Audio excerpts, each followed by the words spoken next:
से हुआ था। हे प्रभु, द्वारिका जैसे अलौकिक किले से समरासुर ने कृष्ण पुत्र का अपहरण क्यों और कैसे कर लिया था? श्री कृष्ण के स्वधाम गमन के बाद अर्जुन द्वारा लाई जा रही स्त्रियों को भीलों ने कैसे लूट लिया था? श्री कृष्ण विष्णु के अवतार थे, पृथ्वी का भार उतार, फिर वे ही जरासंध के भय से, जिसे 17 बार हरा चुके थे, मथुरा छोड़कर द्वारिका क्यों गए थे? हे प्रभु, युधिष्ठिर आदि पांडवों, जिनके साक्षात भगवान श्री कृष्ण कैसी थे, उनको बार बार अनेक कष्टों का सामना क्यों करना पड़ा? द्रौपदी जो साक्षात यज्ञ की वेदी से प्रकट हो गई थी, साध्वी थी और श्री कृष्ण की भक्ति थी, फिर भी उसके जीवन में कष्ट बार बार क्यों आए थे?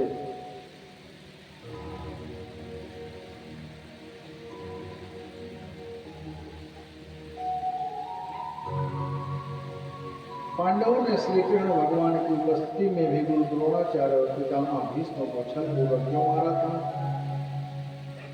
कुछ समय पश्चात उत्तरा पुत्र परीक्षित ने तपस्वी के गले में मृत सर्प क्यों डाल दिया था? क्षत्रिय कुल में उत्पन्न कोई भी व्यक्ति संत और ब्राह्मण का अपमान नहीं करता है, फिर मेरे पिता ने मौन रूप धारण किए हुए तपस्वी के गले में मृत सर्प डाल करके और उनका अपमान किस कारण किया था? व्यास जी कहते हैं कि हे राजन, कर्मों की गति बड़ी कठिन है। शुभ अशुभ तथा मिश्र इन कर्मों से जगत व्याप्त रहता है। विद्वानों ने संचित प्रारब्ध तथा वर्तमान 3 प्रकार के कर्म बताए हैं। हे राजन, ब्रह्मादि देवता भी इन कर्मों वशीवर्त कहते हैं। राग द्वेष आदि भाव स्वर्ग में भी रहते हैं। पूर्व जन्म के वैर तथा स्नेह के कारण ये समस्त विकार शरीर के साथ सदा संलग्न रहते हैं। यथा धेनु सहस्रेषु वत्सो विन्दति मातरम्, तथा पूर्व जन्म पापम कर्तारमनुगच्छति। कर्म से ही सूर्य नियमित रूप से परिभ्रमण करता है, चंद्रमा क्षय रोग से ग्रसित रहता है और कर्म से ही रुद्र को कुंडों की माला धारण करनी पड़ती है। संपूर्ण जगत कर्म के द्वारा नियंत्रित होकर के परिवर्तित होता रहता है। अमित तेजस्वी भगवान विष्णु को कर्मवश ही नानाविध योनियों में जन्म लेना पड़ता है और कर्मवश ही जीव गर्भवास में महान कष्ट को, जिसमें नीचे से जठराग्नि तपाती है, गर्भ में कीड़े काटते रहते हैं, शरीर पर दुर्गंध रूपी मज्जा लगी रहती है। कौन इन कष्टों को भोगना चाहेगा? शिशु जब पैदा होता है तब योनि यंत्र से बाहर आने में उसे असह्य वेदना झेलनी पड़ती है। छोटा बालक किसी कष्ट से रोता है तब माता उसे दूध पिलाती है और जब भूखा रोता है तब दवा पिलाती है। मनुष्य यज्ञ जब तप के द्वारा इंद्र पद प्राप्त कर लेता है और पूर्ण क्षीण होने पर इंद्र पद से च्युत हो जाता है। कर्म के कारण ही रामावतार के समय देवता वानर बने थे और कृष्णावतार में देवता ही श्री कृष्ण की सहायता के लिए यादव बने थे। रामावतार योगेन देवा वानरतां गताः, तथा कृष्ण सहायतार्थ देवा यादवतां गताः। कर्मों के कारण ही श्री राम को मानव शरीर धारण करके स्त्री विरह में दुखी होना पड़ा था। कर्म प्रधान विश्व कर राखा, जो जस करे सो तस फल जाता। कर्म प्रधान विश्व कर राखा, जो जस करे सो तस फल जाता।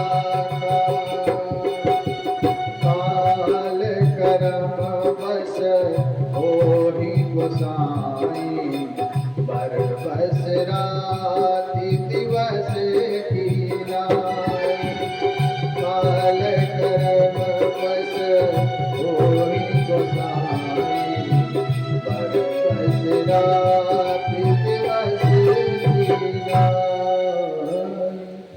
राजन, कर्मवश ही कश्यप मुनि वसुदेव तथा उनकी दोनों पत्नियां अदिति और सुरसा ने भी 7 वर्ष देवकी और रोहिणी के रूप में जन्म लिया था।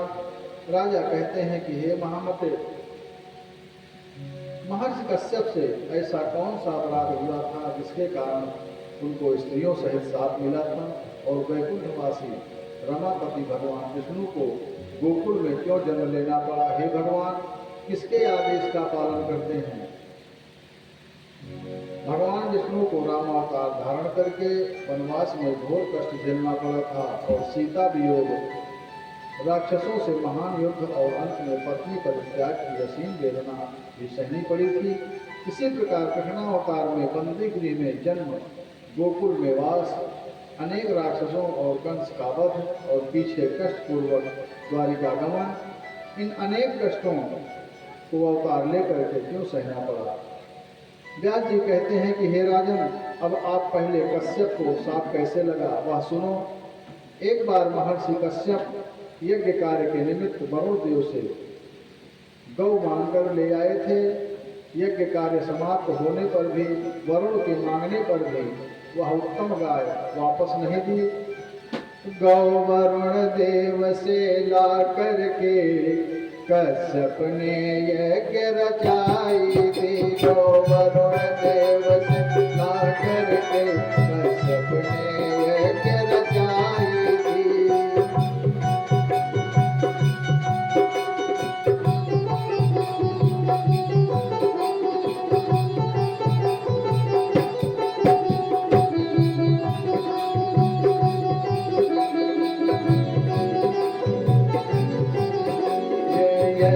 के पूर्ण होने पर भी गौ वापस नहीं भिजवाई।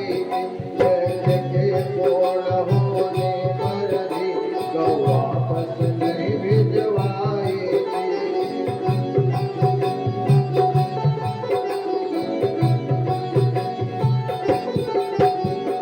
वरुण देव ने ब्रह्मा जी से जाकर वृत्तांत सुनाया है।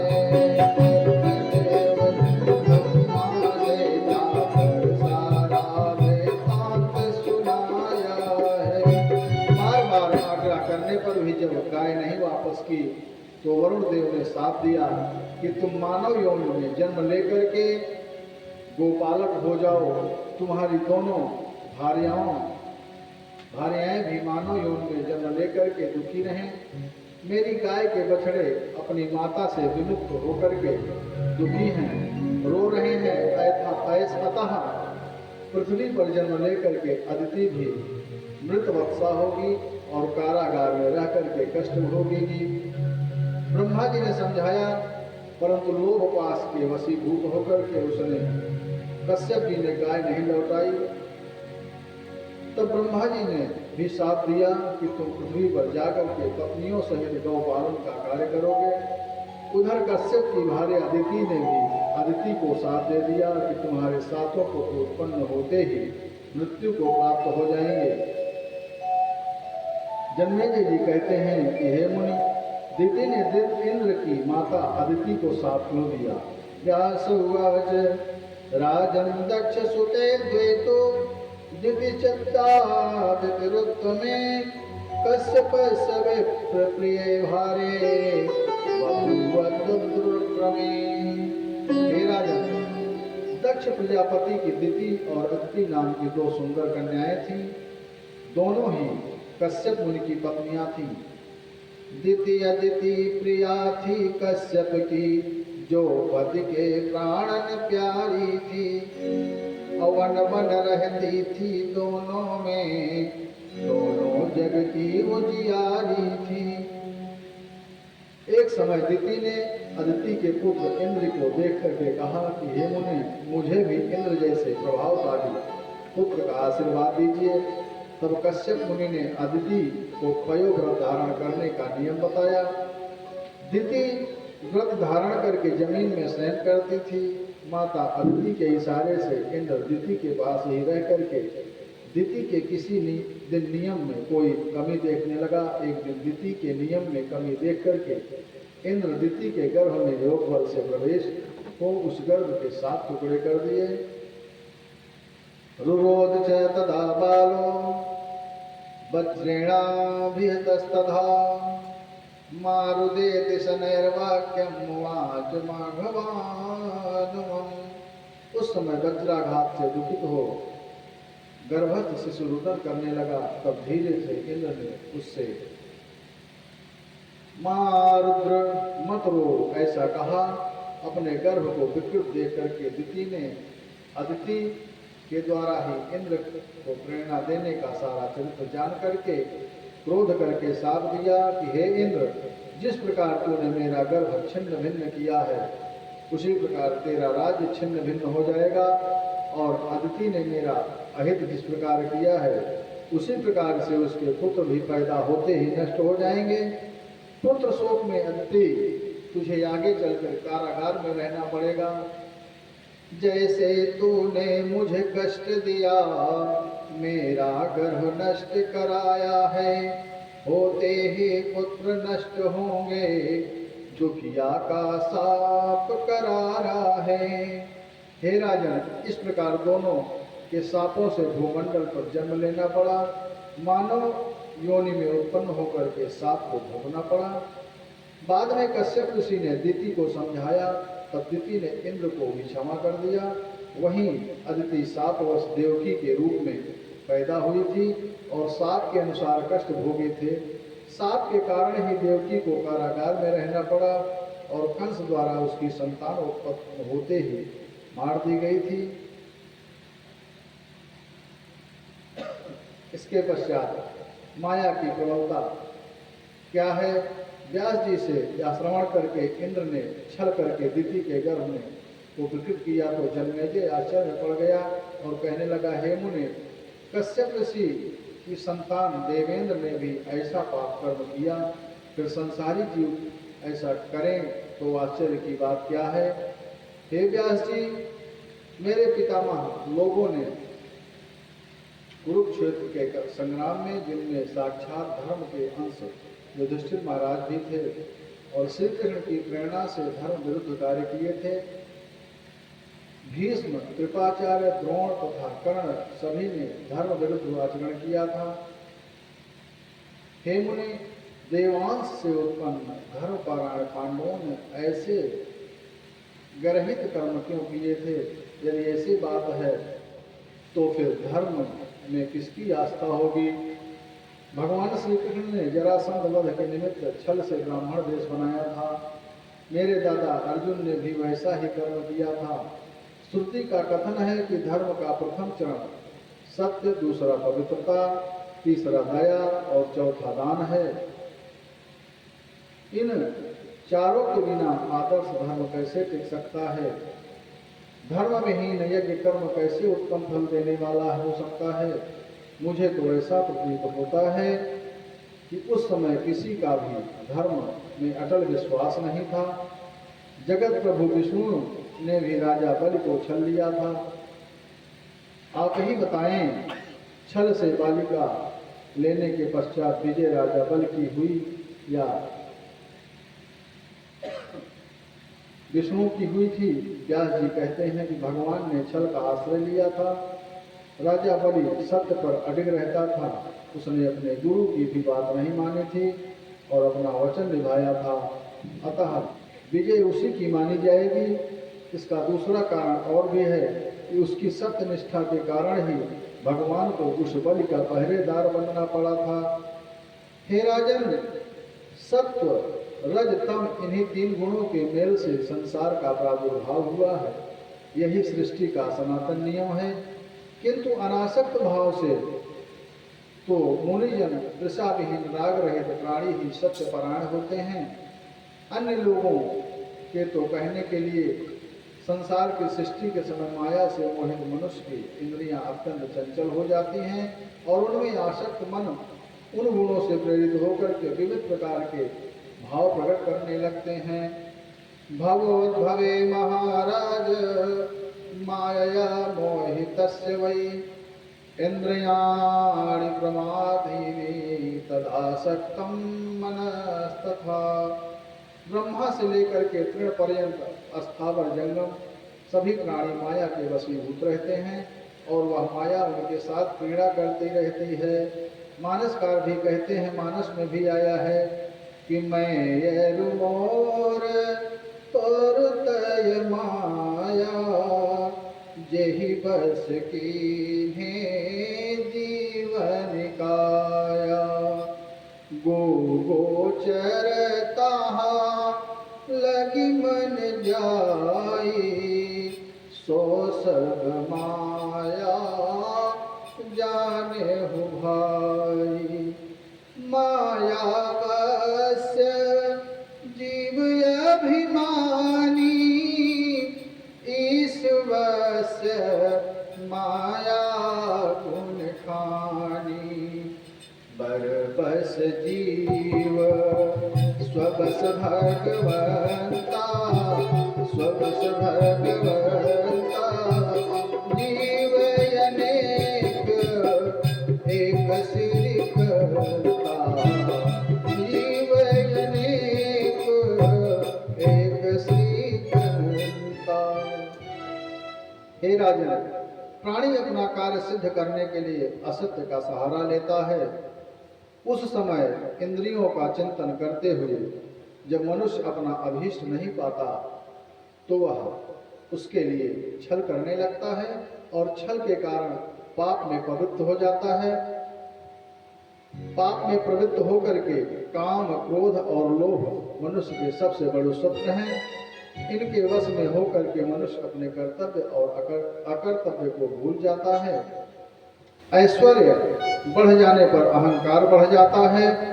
अहंकार से उत्पन्न मोह हो जाता है। मोह से मन में अनेक संकल्प विकल्प उठते हैं और मन में ईर्ष्या द्वेष उत्पन्न हो जाते हैं।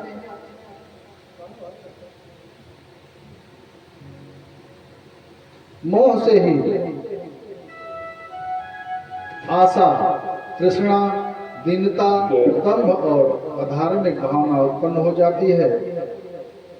यज्ञ, दान, तप, व्रत, तीर्थ और नियम सहित सभी अहंकार पूर्ण होते हैं। श्री राधे श्री राधे श्री राम श्री राम श्री राम श्री राम श्री राम श्री राम।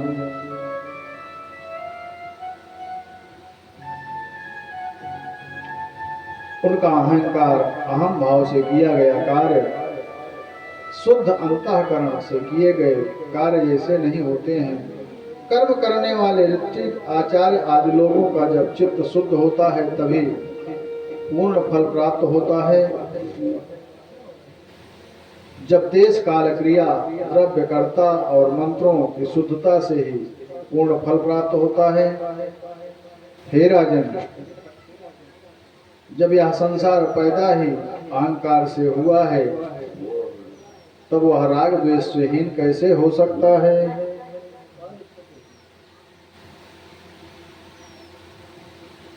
श्री राम श्री राम श्री राम श्री राम।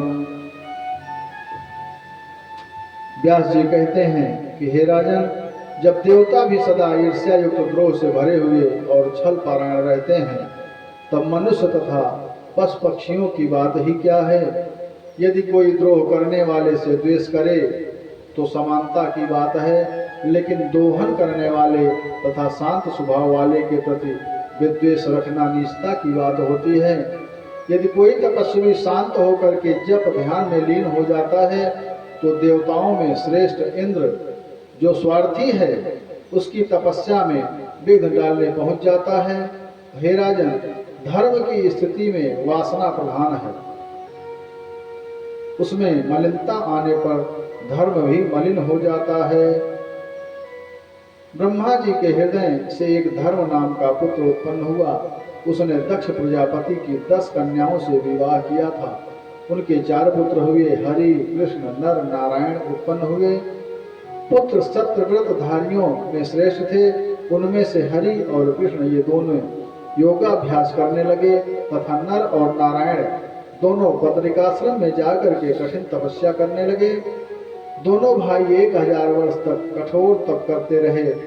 नर नारायण को तप करते वहां वर्ष हजारों बीत गए।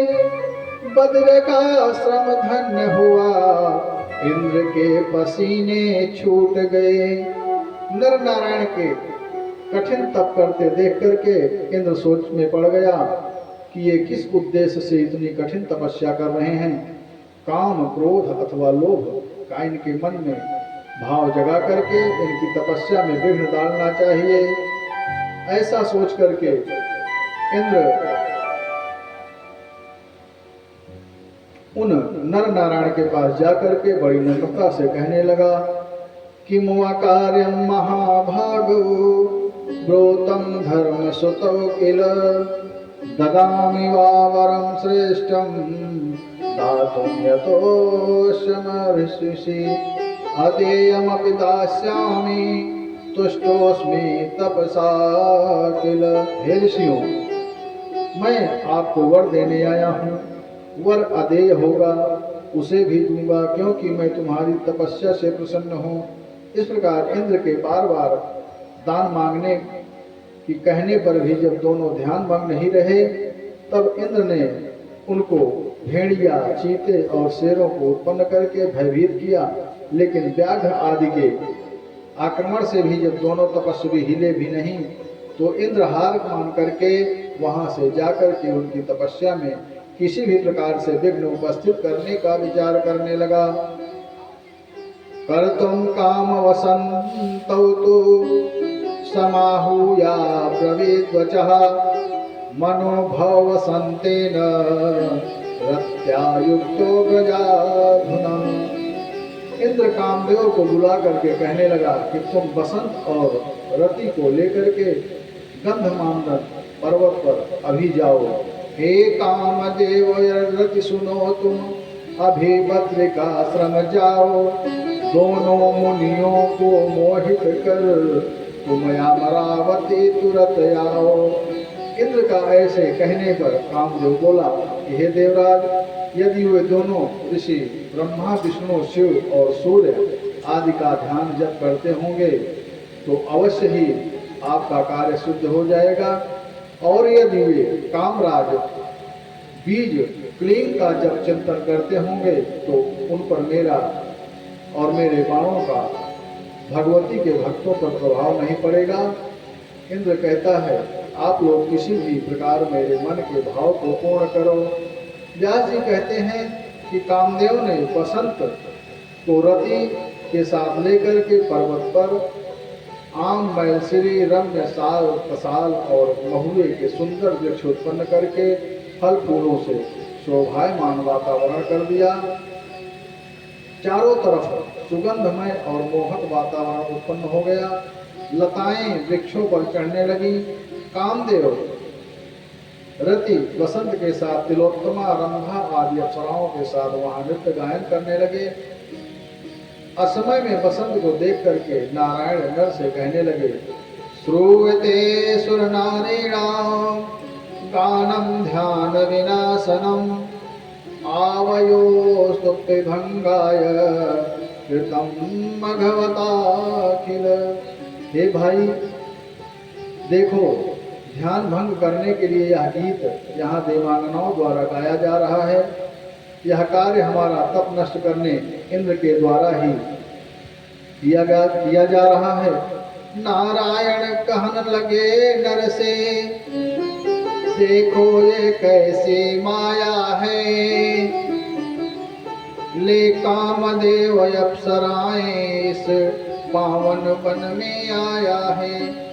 नारायण ऐसा कह ही रहे थे कि उसी समय उनको कामदेव, मेनका, मनोरमा, सुकेशी, तिलोत्तमा, पुष्पगंधा, चंद्रप्रभा आदि 16,050 देवांगनाओं को वहां देख करके आश्चर्य हुआ। दिव्य वस्त्रा भूषणों से सुसज्जित अप्सराएं वहां हाथ जोड़ करके खड़ी हो गईं और कामवर्धक गीत गा करके नृत्य करने लगी हैं। उस समय नारायण कहते हैं कि इन सभी को इंद्र ने हमारी तपस्या भंग करने भेजा है। ऐसा सोच करके अपनी जंघा पर हाथ मार करके एक दिव्य अप्सरा उत्पन्न कर दी। गुरु से उत्पन्न होने के कारण उस अप्सरा का नाम उर्वशी पड़ गया। उसे देख करके सभी अप्सराएं चकित हो गईं और उर्वशी को देख करके अपनी शुद्ध बुद्ध खो बैठी। सभी अप्सराएं कहने लगी कि हमें इंद्र ने आपका तप भंग करने भेजा है, लेकिन मन में थोड़ी सी भी व्यथा नहीं हुई है। आपने क्रोधित होकर के हमें साथ नहीं दिया है। उनकी बात को सुनकर के नर नारायण कहने लगे कि तुम्हारा आशय हमने जान लिया। अब आप इंद्र के लिए इस उर्वशी को भी लेकर के प्रस्थान करो। इंद्र ने तुम्हें यहाँ भेजा है, हमको छलने को आई हो। तप में तुमने विक्षेप किया, तुम हमें दिगाने आई हो। अब तुम इंद्र को ले जा करके इस अप्सरा को दे देना और भविष्य में किसी तपस्या में विघ्न मत डालना। इसे सुनकर के वे सभी कहने लगे, हे मुनि, हम आपके दर्शन करके धन्य हो गई हैं। अब आपके चरण कमल का आश्रय छोड़ करके कहाँ जाऊं? अब हम आप दोनों की ही सेवा में रहेंगे। आप हमारा त्याग मत करिए। नारायण अभिमान में भर करके कहने लगे कि मैंने 1000 वर्ष तक कठिन तपस्या की है, उसे मैं किस प्रकार नष्ट कर दूं? वासनात्मक सुख में मेरी कोई आस्था नहीं है। नारायण की ऐसी अहंकार की विचार शक्ति देख कर के नर कहने लगे कि हे महाभाग नारायण, आप अपने इस प्रबल शत्रु अहंकार का नाश कीजिए, क्रोध का त्यागन कीजिए और शांत स्वभाव का आश्रय लीजिए, क्योंकि पूर्व समय में इस अहंकार के दोष से ही हम दोनों का तप विनिष्ट हो गया था। अहंकार और क्रोध के भावों के कारण ही हमें असुर राज प्रहलाद के साथ 1000 दिव्य वर्षों तक अद्भुत युद्ध करना पड़ा था। क्रोध मनुष्य का प्रबल शत्रु है। मानस में भी आया है कि लखन कहे वो हंसी, सुन मुनि क्रोध पाप कर मूल। और जही बस जन अनुचित करही, चरहि विश्व प्रतिकूल। जन्मेजय कहते हैं कि हे मुनि श्रेष्ठ, आपने अभी अभी कहा कि नर और नारायण का प्रहलाद से अनेक वर्षों तक युद्ध हुआ था।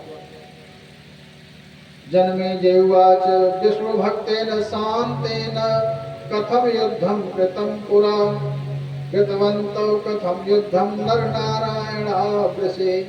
हे मुनि, विष्णु भक्त प्रहलाद ने पूर्व काल में यह युद्ध क्यों किया और ऋषि नर नारायण ने भी प्रहलाद से युद्ध क्यों किया था? प्रायः संसार में धन और स्त्री के लिए लोगों में शत्रुता होती है, तब हर प्रकार की इच्छाओं से रहित होते हुए उन दोनों में भीषण युद्ध क्यों हुआ था? नर नारायण को सनातन देवता मानते हुए भी प्रहलाद ने उनके साथ युद्ध क्यों किया था? इस प्रसंग को आप मुझे विस्तार पूर्वक बताएं। व्यास जी कहते हैं कि हे राजन, एक बार भृगु के पुत्र च्यवन ऋषि नर्मदा नदी के में स्नान करने बृहतीश्वर तीर्थ में पहुंचे हैं। रेवा महानदीं दृष्ट्वा ततस्सज्जामवातरत, उत्तरतम प्रजग्राहानागो विष्णु भयंकर। वहाँ रेवा नाम की महानदी को देख करके उसमें उतरने लगे। इसी बीच एक भयंकर विषधर सांप ने उनको पकड़ लिया और उनको खींच करके पाताल लोक में ले गया। च्यवन ऋषि ने विषधर की पकड़ में कि कमल नयन भगवान विष्णु का ध्यान किया। इसके प्रभाव से वह विषधर विषहीन हो गया। पाताल में नाग कन्याओं ने च्यवन ऋषि का पूजन किया। इसके पश्चात वे मुनिश्रेष्ठ पातालपुरी में विचरण करने लगे। एक दिन भक्त प्रवर प्रहलाद जी ने च्यवन ऋषि को अपने नगर में विचरण करते देखा। मुनि को देख करके प्रहलाद ने उनकी पूजा की और उनसे पूछा कि पाताल लोक में आपके आगमन का क्या कारण है, आप मुझे बताइए। प्रहलाद पूछने लगे, क्या आपके हमसे द्वेष मानने वाले इंद्रादेवों ने तो नहीं भेजा? च्यवन ऋषि कहते हैं कि मुझे इंद्र से क्या लेना देना, आप भगवान के भक्त हैं, मैं भी प्रभु की आराधना करता हूँ। एक भक्त का प्रारब्धवश दूसरे भक्त से मिलन हुआ है। जब दो हरिभक्त मिलते हैं तब उस समय अत्यंत आनंद का वातावरण हो जाता है। जन्मेजय ने इसे सुन करके संत च्यवन ऋषि को पुष्प भेंट किए। संतों के संबंध में मानसकार भी कहते हैं, अमित बोध अनिहमित भोगी, असत्य सार कवि कोविद जोगी, सावधान मानत मदहीना, अधीर धर्म गति परम प्रवीणा। इसके पश्चात प्रहलाद जी कहने लगे कि हे मुनि श्रेष्ठ, पृथ्वी पाताल और आकाश में कौन कौन पवित्र तीर्थ हैं, उनके संबंध में मुझे बताइए। च्यवन उवाच, मनोवाक्काय शुद्धानां राजस्तीर्थं पदे पदे, तथा मलिन चित्तानां गंगा कीकटाधिकाः। हे राजन, मन वचन कर्म से शुद्ध प्राणियों के लिए तो पग पग पर तीर्थ है, किंतु दूषित मन वाले प्राणियों के लिए तो गंगा भी मगध से अधिक अपवित्र हो जाती है। हे राजन, कल्याण की कामना वाले मनुष्य को सबसे पहले अपना मन शुद्ध कर लेना चाहिए। मन के शुद्ध हो जाने पर द्रव्य शुद्ध स्वतः हो जाता है, इसके अतिरिक्त अन्य कोई उपाय नहीं है। अब मैं आपको पृथ्वी लोक में प्रथम श्रेणी के पुण्यतम तीर्थ नैमिषारण्य, चक्र तीर्थ पुष्कर तथा पुष्कर तीर्थ आदि मैं बता रहा हूँ। च्यवन ऋषि के वचन सुनकर के प्रहलाद जी सभी दैत्यों को लेकर के नैमिषारण्य तीर्थ के लिए चल दिए। नैमिषारण्य है श्रेष्ठ तीर्थ, भूलोक का मान बढ़ाता है। दैत्यों को ले प्रहलाद चले, मन हर्षित होता जाता है। नैमिषारण्य में पहुंच करके प्रहलाद जी ने उस तीर्थ में भ्रमण करके